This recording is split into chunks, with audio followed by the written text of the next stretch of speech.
Qu'y a-t-il dans le cœur de Dieu?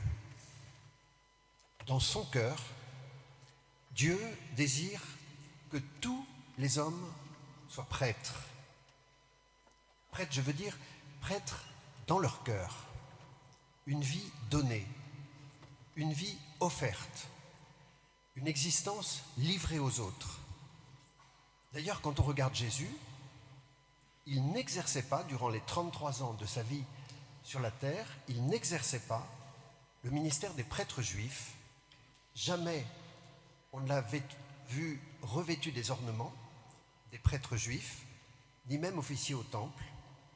Extérieurement, Jésus n'était pas prêtre, mais intérieurement, il l'était. Une vie donnée, une vie offerte, une existence livrée aux autres. Et cela jusqu'au paroxysme de la croix et de sa mort rédemptrice. Voilà ce qui est dans le cœur de Dieu. Voilà le dessein éternel de Dieu, que le peuple tout entier devienne intérieurement un peuple de prêtres, de prophètes et de rois.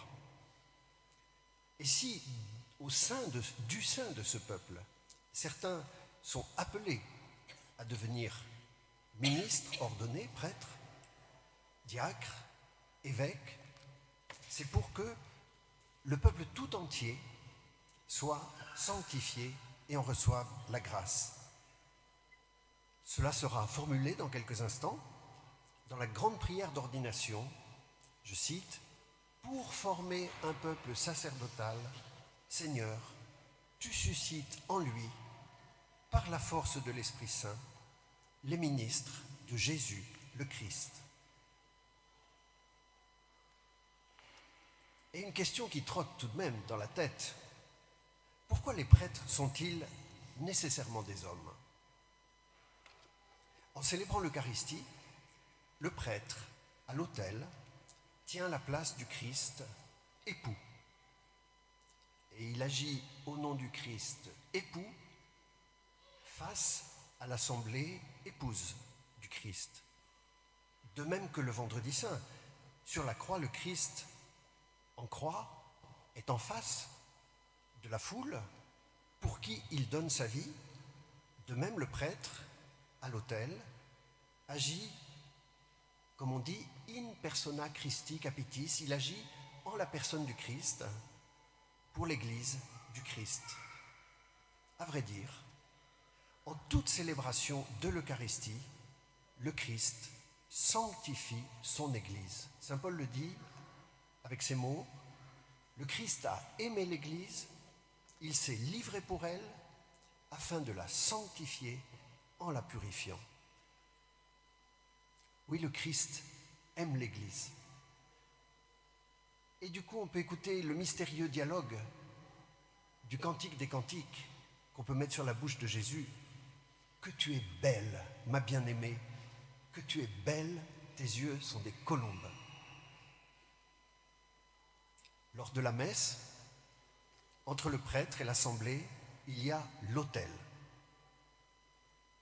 L'autel, à la fois, il sépare puisqu'il est un obstacle entre le prêtre et l'assemblée physiquement, une distance matérielle, et l'autel en même temps, il réunit, car à l'autel s'accomplit l'unique sacrifice éternel. À l'autel se scellent les noces de l'agneau. En dehors de cette contemplation de la passion rédemptrice du Christ, il est impossible de saisir pourquoi Dieu appelle certains à devenir prêtres et pourquoi ce sont des hommes. Dans quelques minutes, je vais prononcer la grande prière d'ordination. Elle exprime la théologie du sacerdoce des prêtres dans l'Église catholique. Et là, nous accueillons le prêtre dans la tradition catholique. Alors tout d'abord, nous levons les yeux vers le Christ, car il est l'unique grand prêtre. Comme vous l'entendrez, l'unique grand prêtre que notre foi confesse. Affirmons-le avec force. Le Christ est le seul, unique grand prêtre. Ainsi, que je sois laïque, ou que je sois prêtre, ou diacre, ou évêque, c'est d'abord le Christ prêtre que je reçois, d'abord de lui que je reçois mon salut et aussi mon identité. Je suis un baptisé, je suis une baptisée. Avec vous, je suis chrétien, pour vous, je suis évêque, ainsi le formulait saint Augustin, frère avec vous, prêtre pour vous. Frères et sœurs catholiques, il nous faut être lucides sur la tradition catholique et le sens du ministère des prêtres. C'est déterminant pour la santé spirituelle de nos communautés, ainsi que pour la vitalité des vocations de prêtres, de religieuses, de moniales, de diacres et de missionnaires.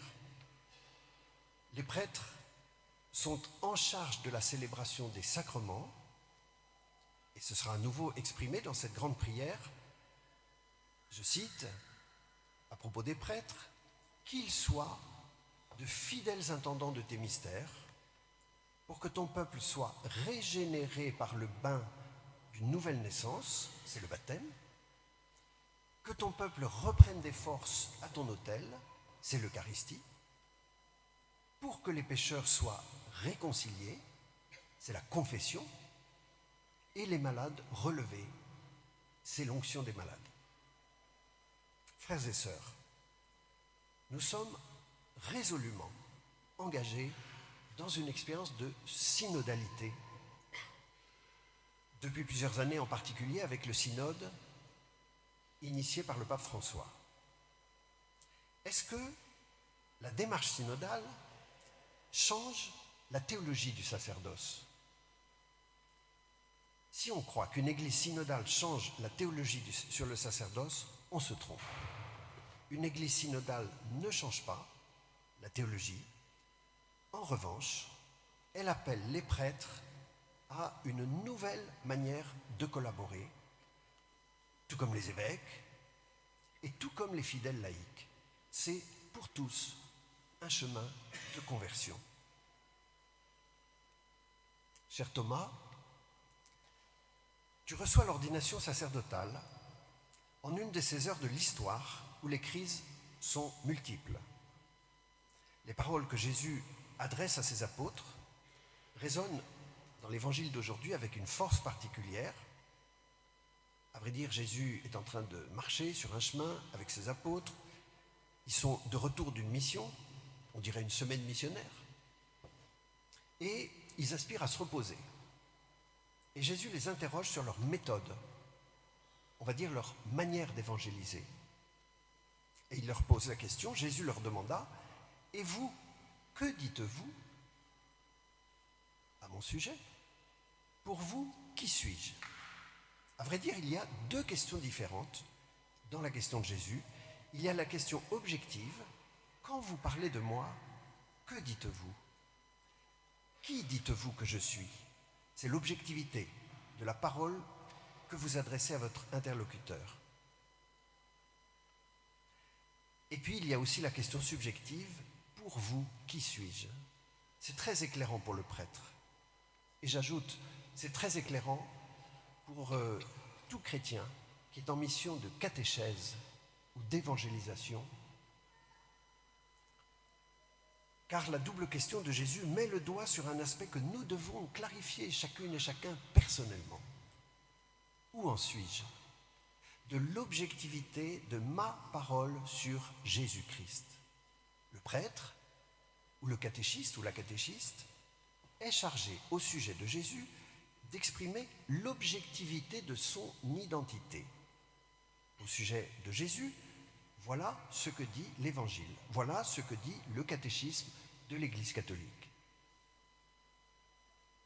Que dites-vous à mon sujet? Alors par exemple, cette année où nous célébrons le Concile de Nicée, on peut dire le Concile de Nicée donne un élément de la réponse objective qui est centrale. Jésus de Nazareth est vrai Dieu et vrai homme. Et il ajoute, Jésus le Fils est consubstantiel au Père, de même nature, de même substance. Ça, c'est l'objectivité. Après, il y a la subjectivité. Où en suis-je dans ma subjectivité, dans ma relation à Jésus? Car il ne suffit pas de prononcer les belles paroles ou les paroles vraies. Est-ce qu'elles sont vraies pour moi? Il est nécessaire que ma relation à Jésus soit vivante, que je le découvre par moi-même. J'ai été touché, Thomas, dans ta lettre, pour demander l'ordination, tu m'as dit, je mets avant les méthodes ou avant les organisations de la mission, je priorise sur ma relation vivante avec Jésus. On est bien dans cet ordre? Chers amis, voilà ce qui est prioritaire. Et pour nous, prêtres et ministres ordonnés, nous pouvons être guettés par l'activisme. Nous en sommes tous conscients. Or, dans la vie du prêtre, l'être prime sur le faire. C'est pourquoi, j'ose dire, moins il y a de prêtres, plus ils doivent être contemplatifs. Ou, disons encore autrement, à chaque fois qu'on te rajoute une responsabilité, consacre un peu plus de temps à la prière. Il y a presque 2 mois, frères et sœurs, le pape Léon apparaissait, tout de blanc vêtu, sur le balcon du palais apostolique, place Saint-Pierre. Thomas, ta vie de prêtre s'ouvre avec ce nouveau pontificat. À n'en pas douter, ton sacerdoce sera marqué par le pontificat de Léon. Très vite, le pape Léon a adressé un beau message aux évêques français, et clairement, il nous appelle, nous évêques, à un acte d'espérance renouvelée. Alors je le cite. « Dieu peut, moyennant le secours des saints qu'il vous a donnés et que vous célébrez, il peut renouveler les merveilles qu'il a accomplies dans le passé. » Et puis dans cette même lettre, il s'adresse aux prêtres de France, à qui il accorde une attention toute particulière, je cite, « Je profite de l'occasion pour remercier du fond du cœur tous les prêtres de France pour leur engagement courageux et persévérant, et je souhaite leur exprimer ma paternelle affection. » Et à la fin de cette lettre, sa pensée se tourne enfin vers tous les catholiques de France, avec affection et néanmoins conscience des difficultés. Alors je le cite à nouveau. « J'invoque l'intercession de Saint Jean-Eudes, de Saint Jean-Marie Vianney, de Sainte Thérèse de l'Enfant Jésus et de la Sainte Face, pour votre pays, pour le peuple de Dieu qui pérégrine courageusement, sous des vents contraires, et parfois hostiles, de l'indifférence, du matérialisme, de l'individualisme, qu'il redonne courage à ce peuple, donc les saints en l'occurrence, qu'il redonne courage à ce peuple, dans la certitude que le Christ est vraiment ressuscité, lui, le Sauveur du monde. Qu'il en soit ainsi, frères et sœurs, le Christ est ressuscité, il est vraiment ressuscité. Amen.